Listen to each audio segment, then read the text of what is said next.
We did a ride through on the 31st of May and have found that whilst new and improved detour signage had been put in place, it was missing in a few areas. That feedback was provided to Transport for New South Wales.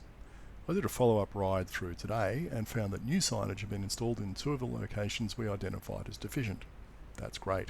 However, we didn't get everything that we suggested. Back on 31 May, we found that new and improved signage had been installed at the eastern end of the Iron Cove Bridge. However, once you turned right, there was nothing in front of you to tell you to then turn left at the far end of the worksite. Today, I found that this had been fixed with a new sign. Where do we go now? Where do the signs tell us to go? Nowhere. Righto, that's how things looked a week ago. Today, I found a new sign had been installed at the top of Burn Street. As you go down Burn Street, there is a detour sign directing you to turn left. However, there is no intermediate signage in the next section telling you where to go. As far as I'm concerned, this is the missing link.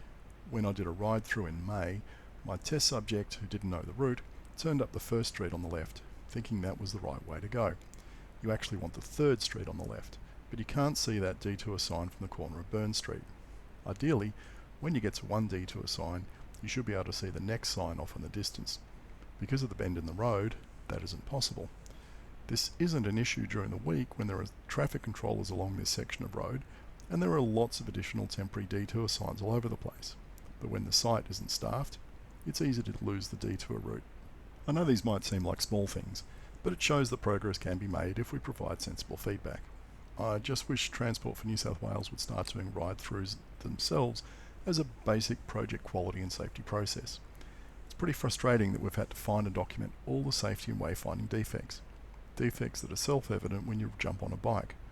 If your project is still applying bug fixes 2 months after you went into production, you certainly went live with pretty poor user acceptance testing, or no user acceptance testing at all. That's inexcusable from a project management perspective, but hopefully all of this grief has been documented in the Project Lessons Learned register, and Transport for New South Wales won't make the same basic mistakes the next time something like this has to be put in place.